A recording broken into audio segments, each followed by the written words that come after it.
순환 두 번째 혈액을 하게 되겠고, 이제 밑에 가면은 우리 아까 했던 그 혈관의 순환 있잖아. 혈액의 순환 그 내용이 한 번 더 나올 거예요 아마. 자, 그 다음에 혈액은 혈액은 액체 성분인 혈장이랑 세포 성분인 혈구로 이루어져 있어.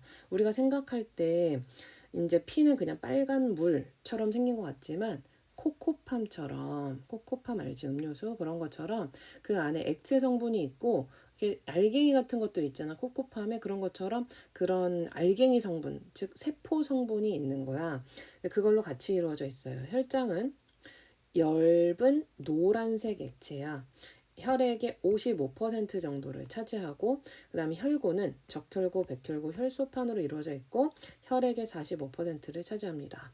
평소에는 이렇게 흐르고 있지만 원심분리기라는 어떤 기계를 통해서 얘를 막 이렇게 분리를 시키면은, 돌리면은 이렇게 혈장하고 혈구로 나눠지게 되는데, 혈장이 좀 더 많은 거다라고 보시면 되겠어요. 자, 그럼 이제 혈장은 이런 거지. 우리 그 워터파크 가가지고 유스풀에 돌아다닌다고 생각하면 튜브를 끼고 돌아다니는 사람들을 혈구라고 보면 되고, 그 안에 있는 물이 이렇게 있을 거 아니야. 그 물을 혈장이라고 보면 되는 거야.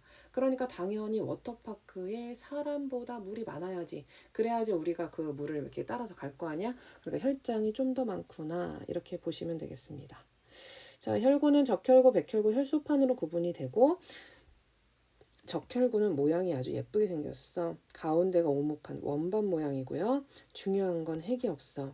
이 핵이 없는 거랑 혈구 중 가장 많은 게 연결돼 있다고 보시면 되는데요.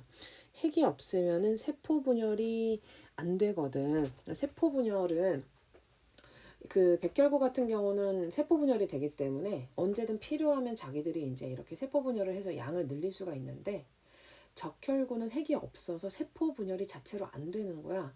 근데 이 적혈구가 하는 역할이 뭐냐면 산소를 운반하는 역할을 하는 거거든. 우리가 살면서도 사실 제일 중요한 게 뭐야? 숨 쉬는 거잖아. 숨을 들이마시고 내쉬는 게 제일 중요한데, 아니 산소 공급이 안 되면 안 되잖아. 그런데 이 적혈구가 부족해지면 어떡해? 내가 뭐 사고 때문에 피를 흘리거나 이렇게 되면 산소 공급이 제대로 안 될 거 아니야. 그러니까 약간 비상시를 대비해서 많구나 이렇게 보시면 돼요. 핵이 없다?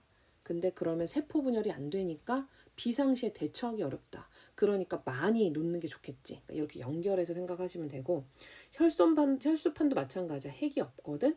그러다 보니까 적혈구만큼은 아니지만 적혈구 다음으로 양이 많아요. 근데 그러다 보니까 백혈구를 보면 핵이 있다라고 돼 있잖아. 핵이 있으니까 수가 가장 적은 거야. 왜? 얘는 얼마든지 양을 늘릴 수가 있는 거지. 몸 안에 염증이 들어오면 그 세포 분열을 해가지고 양을 늘릴 수가 있거든. 굳이 평소에 많을 필요가 없는 거지. 다시 적혈구로 돌아와서, 적혈구는 붉은색 색소인 헤모글로빈이라는 것 때문에 빨간색으로 우리가 보이게 되는 겁니다. 그리고 이 적혈구는 산소 운반 작용을 해요. 이따 나올 거고. 자, 혈소판은 모양이 일정하지 않고 핵이 없어요.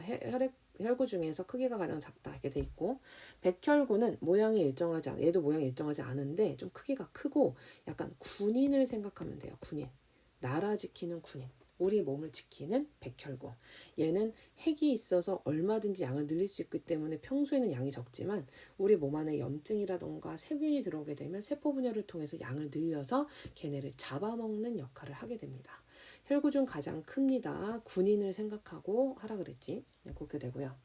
그리고 이제 어제 밑에서 나올 거니까 갔다가 올게요. 자, 혈액의 기능은, 혈장은 물이 주성분이며 영양소, 이산화탄소, 노폐물 등을 운반하는 역할을 해. 물은 운반하는 역할을 하지. 그 유스풀 아까 얘기한 것처럼 이 사람 튜브를 이렇게 동동동동 떠당기게 하잖아. 그게 혈장. 혈구는 혈장에 실려서, 우리가 유스풀에서 이렇게 실려서 온몸으로 이동하는 것처럼, 그 풀장을 이동하는 것처럼 온몸으로 이동을 해요. 적혈구는 산소 운반 작용을 하고 헤모글로빈의 작용으로 온몸의 조직세포에 산소를 전달하는 역할을 하는데, 얘는 이제 신기하게도 약간 홍길동 같은 애라서 산소가 많은 곳에 가면, 즉 폐 같은 데 산소가 많을 거 아니야. 산소가 많은 데 가면 자기 몸에 산소를 막 붙이고, 조직세포 저 새길로 들어가서 우리 발가락 끝까지 가다 보면 거기는 산소가 별로 없잖아. 그러니까 거기 가서 산소를 내놓는 거야. 부자의 돈을 가져다가 가난한 사람에게 나눠주는 약간 홍길동 같은 역할을 한다.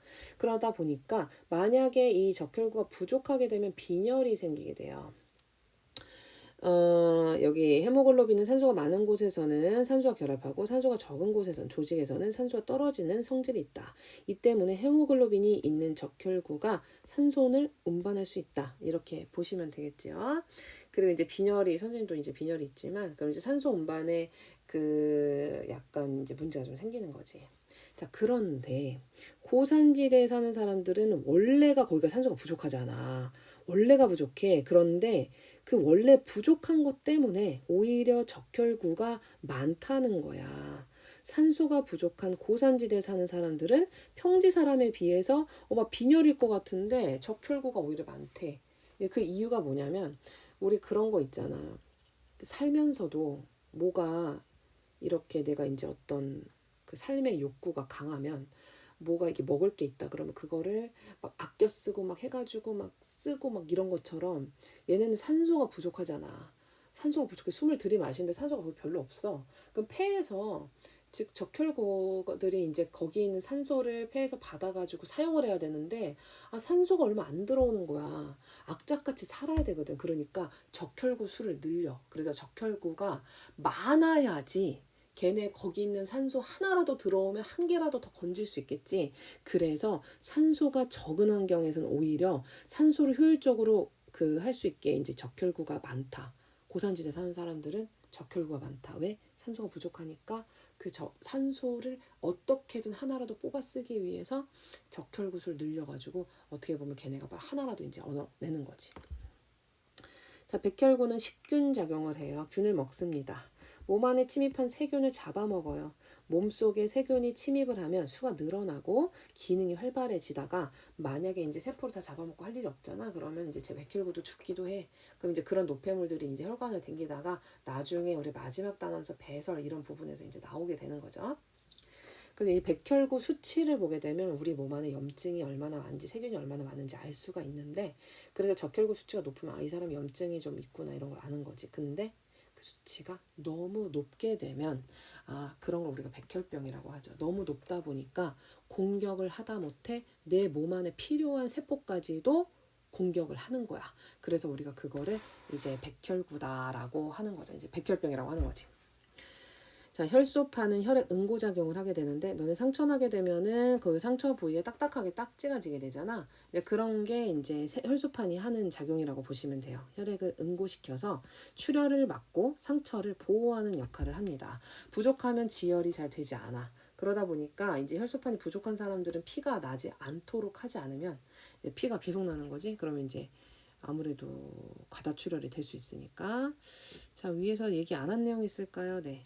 크기는 백혈구가 가장 크다. 군인 생각하면 되고요. 적혈구, 혈소판. 수는 적혈구와 혈소판이 제일 많다. 뭐랑 연결돼 있다 그랬어? 핵이 없어서 그 비상시를 대비해야 되는 중요한 역할을 하는데 비상시를 대비해야 되잖아. 그래서 많구나. 이런 식으로 이해를 하시면 되고 백혈구는 굳이 많을 필요가 없다. 왜? 핵이 있으니까 언제든지 필요하면 세포 분열로 양을 늘릴 수 있기 때문에. 자, 혈액순환은 앞에서도 내가 한번 얘기를 했기 때문에 그냥 복습 차원에서 빨리 읽고 지나가도록 하겠습니다. 심장에서 나간 혈액이 심장에서 나가지 동맥 우리가 나가면 동맥이라 그랬지 모세혈관 정맥을 거쳐서 다시 심장으로 돌아오는 것을 우리는 혈액순환이라고 하고 그 순환에는 두 가지가 있다. 너네가 몸 밖으로 바깥으로 나가는 순환 그 다음에 화장실 가는 순환 얘기한 것처럼 온몸 순환과 폐순환으로 구분되게 되어 있어요. 온몸 순환은 좌심실에서 나갑니다. 그 영화의 시작은 영화의 주인공 그 안에 있는 혈액이 좌심실을 박차고 나가는 데서 시작을 해요. 나갔으니까 그때 몸 상태는 어떻겠어? 친구 만나고 학원 가고 해야 되니까 깨끗한 상태겠지? 깨끗한 상태로 나가서 온몸의 모세혈관을 지나는 동안 조직세포에게 산소와 영양소 좋은 거 주고 조직세포한테 이산화탄소랑 노폐물을 받아서 어디로 오냐면 여기 지금 안 써있지만 대정맥을 거쳐가지고 그죠? 무심방으로 들어옵니다. 이제 더러운 상태가 됐어. 자, 그러면은 우심방에서 우심실로 내려가서 우심실 이제 두 번째 영화는 지친 몸으로 화장실을 가는 것부터 시작하는 거야. 우심실에서 나간 혈액, 우리 그 폐 동맥이겠지? 폐 모세혈관을 지나는 동안, 그러니까 폐로 가가지고 모세혈관 지나는 동안 이산화탄소를 여기서는 내보내고 산소를 받아들여서 좌심방으로 돌아오게 됩니다. 그럼 그것을 폐순환이라고 합니다. 온몸 순환은 깨끗하게 시작해서 더럽게 끝나고, 즉 산소가 많은 거에서 시작해서 이산화탄소가 많은 걸로 끝나고, 폐순환은 더러운 데서 시작해서 깨끗한 걸로 끝나. 즉 이산화탄소가 많은 데서 시작해서 산소가 적은 데로 산소가 많은 데로 시작을 끝나게 되는 거지. 끝나게 되는 겁니다. 자, 그래서 여기서 요 그림 너무 중요하고, 사실 요 그림도 사실 너무 중요하지. 그림을 따라서 우리 한번 가보면은, 일단은 나는 여기부터 시작하고 싶다. 좌심실, 시작은 항상 좌심실, 그 다음에 우심실에서 시작해서 적으면 되거든. 깨끗한 상태로 뿌직 대동맥, 온몸의 모세혈관, 그 다음에 이산화탄소 노폐물 받아서 대정맥, 그 다음에 우심방으로 돌아옵니다. 가방을 털썩 내려놓고, 자, 폐순환은 우심실에서 나갑니다. 그래서 폐동맥, 즉 화장실을 갑니다. 폐 모세혈관에 가서 산소를 충전해요. 즉 깨끗한 상태의 피가 됩니다. 폐정맥을 통해서 좌심방으로 들어오게 됩니다. 근데 이제 여기에 보면은 아까도 얘기했지만 피가 이제 더러운 상태가 있고 깨끗한 상태가 있는데, 우리가 내가 더럽다라고 얘기하는 건 이산화탄소가 많은 상태를 비유하는 거고, 깨끗하다라는 거는 그 산소가 많은 상태를 비유를 한 거거든. 우리가 몸이 언제 더러운지를 생각을 해보면, 그 친구들이랑 놀고 집에 들어올 때, 화장실을 갈 때, 그지?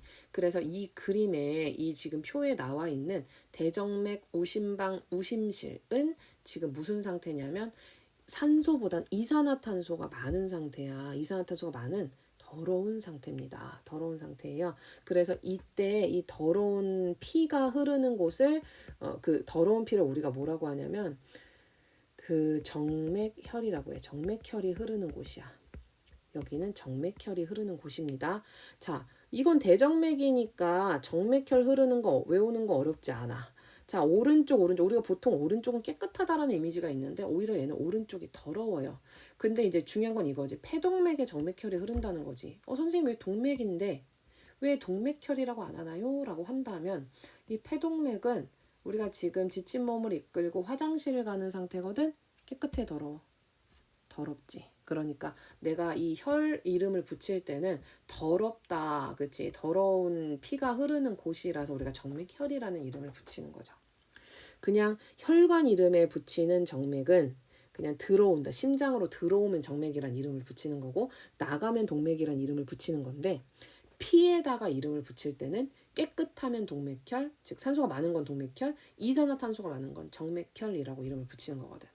자, 그리고 나서 깨끗하게 씻은 상태로 온몸을 돌기까지 이제 가는, 그치? 화장실을 거쳐서 가는 폐정맥, 좌심방, 좌심실, 대동맥은 무슨 피가 흐를까? 산소가 아주 풍부한 동맥혈이 흐르겠죠. 이것도 마찬가지로 대동맥은 뭐 동맥이니까 헷갈리지 않는데, 폐정맥이 헷갈리겠지. 폐정맥, 선생님 정맥인데 왜 동맥혈이 흘러요? 한다면 동맥혈은 산소가 많은 그 깨끗한 피다. 깨끗한 피. 화장실에서 내가 나왔을 때 깨끗한 상태구나. 요거를 생각하시면 되겠어요. 자, 요 그림 하나면 어떻게 보면 끝나는 거야. 시험 때 어영부영 문제 풀지 말고 나왔을 때 한번 적어 놓으면 좋잖아. 시험지 받자마자 온몸에 대해서 대정맥, 우심방, 우심실, 폐동맥, 폐모세혈관, 폐정맥, 좌심방, 좌심실, 대동맥 써놓고, 반뚝 잘라서 온몸 순환, 폐순환 딱 적어놓고, 위쪽은 폐정맥혈이고 아래는 동맥혈이다 이렇게 적어놓고 시작하면 어렵지 않잖아요. 그죠? 보고 받아 적으면 되니까. 근데 꼭 머리로 하겠다고 아무것도 안 적고 그냥 3번 답인 것 같고 1번 답인 것 같고 이러면 안 되겠지. 보기는 항상 끝까지 읽고 문제에 나와 있는 그림을 해석을 마친 다음에 문제를 풀어줘야 돼요. 자, 온몸 순환에서는 조직세포에게 산소를 공급하기 때문에 깨끗한 피에서 더러운 피로 바뀌는 과정이야. 동맥혈이 정맥혈로 바뀌게 되고요. 여기서는 폐순환에서는 폐에서 산소를 받기 때문에 더러운 상태에서 깨끗한 피로 충전되는 상태야. 정맥혈이 동맥혈로 바뀌는 상태입니다. 자, 그림을 정말 세 번째니까 세 번째, 네 번째, 지금 기억도 안 나요. 시작을 난 어디서부터 할 거냐면 여기서부터 시작하겠습니다. 좌심실입니다. 좌심실에서 시작하는데 좌심실은 중요한 게 여기 혈관벽이 두껍다. 왜? 온몸으로 보내야 되니까. 자, 뿌직할 땐 여기가 닫히면서 좌심실에서 대동맥을 따라서 갑니다. 깨끗한 상태를 유지를 하고 모세혈관을 거치게 돼요. 그래서 여기는 동맥혈이 흐르게 되는데 이 모세혈관을 거치면서 조직세포한테 산소와 영양소를 주고 걔네한테 이산화탄소 노폐물을 받아요. 그러니까 정맥혈로 바뀌면서 대정맥을 따라서 올라오게 됩니다. 그러게 되면은 우리가 집에 들어 맨 처음에 들어오는 곳 방이라고 얘기했지. 방에 들어와서 우심방에서 끝납니다. 이게 뭐야? 온몸 순환이야. 지금 선생님이 해놓은 게. 그 다음에 두 번째는 그게 우심실로 내려와서 화장실 가서 씻어야 되겠어 해서 우심실에서 폐순환이 시작이 된다라고 보면 돼요. 그러면 여기서 올라갑니다. 올라가서 폐동맥을 따라가요. 당연히 더러운 피지냐든 더러운 상태지. 이산화탄소 내보내고 산소를 충전하는 과정을 거쳐서 정맥혈에서 동맥혈로 바뀝니다. 깨끗한 상태로 폐정맥을 따라서 좌심방으로 돌아오게 돼요. 이렇게. 알았지? 왼쪽 그림이 시험에 나오면 좋겠지만 만약에 오른쪽 그림이 나온다 하더라도 너네가 이름을 붙여놓고 여기에서 이쪽에 있는 애들은 뭐야 깨끗한 상태니까 동맥혈이 흐르는 곳이고 그 다음에 이쪽은 더러운 피 이산화탄소가 많은 피니까 정맥혈이 흐르는구나 이런 식으로 문제에 안 적어줄 거 아니야. 그럼 적어놓고 이런 이름도 하나도 안 적어줄걸? 그럼 적어놓으면 이 문제가 하나만 나오겠냐고 심장에 대해서 혈액에 대해서 하나만 나오겠냐고 하나 적어놓으면 다른 문제에서 또 쓸 수 있는 가능성이 있는 거야. 수학보다는 시간이 남으니까 좀 쓰시면 되겠죠. 자, 동맥혈 산소를 많이 포함한 혈액으로 선홍색을 띈다. 폐정맥, 좌심방, 좌심실, 대동맥에 흐르고 정맥혈은 산소를 적게 포함하는 혈액으로 암적색을 띱니다. 그래서 대정맥, 우심방, 우심실, 폐동맥이 흐르게 돼요. 그 중에서 폐자 들어가는 애만 반대니까 그것만 조심하시면 되겠죠. 그리고 여기 이거 같이 이어서 하도록 하겠습니다. 혈액을 관찰하는데 손가락 끝에 소독한 다음에 체열기를 찔러가지고 받침유리 위에다 혈액을 떨어뜨리게 돼요. 혈액에 생리식염수를 넣어서 희석을 시킵니다. 좀 이게 이 안에 아까도 이제 나왔지만 45%가 혈장, 55%가 혈장. 그 다음에 45%가 혈구였잖아.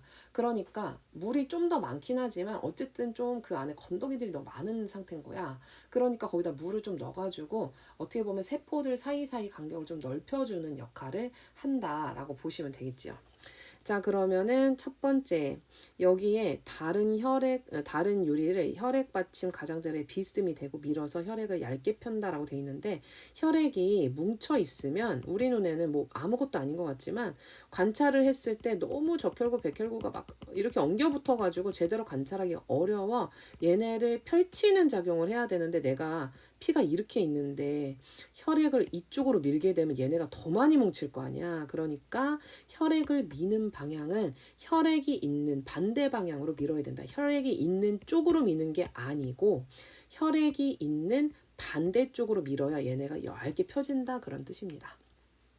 자, 네 번째 혈액에 에탄올을 떨어뜨리고 말립니다. 에탄올을 떨어뜨리는 이유는 살아있는 상태를 유지시켜서 그 변형되지 않도록 하기 위한 방법인데 그걸 우리는 고정이라고 해요.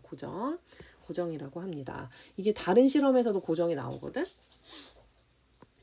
아무래도 몸 밖을 나왔으니까 죽을 수 있잖아요. 그렇게 살아있는 상태를 유지하는 역할을 합니다.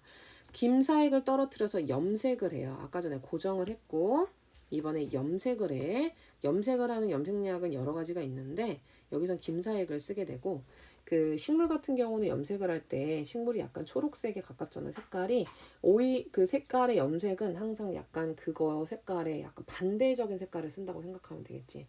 왜냐면 같은 색으로 염색을 하면 염색한 게 티가 안 나잖아.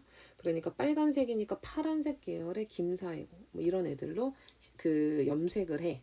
그러면은 우리가 보통 염색을 한다는 건 그 세포의 그 핵, 지금 여긴 안 나오죠. 뭐 염색체, 세포의 핵, 염색체 이런 애들을 염색을 하면 이따가 그 핵을 관찰할 수가 있다 이거지.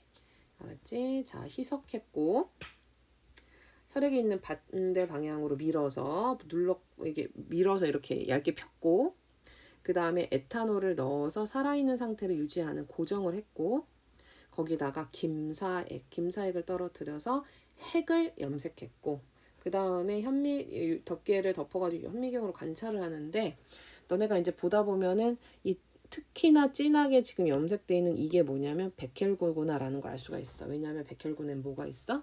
핵이 있기 때문에. 근데 지금 그림에서 보이는 것처럼 백혈구보단 뭐가 더 많이 있습니까?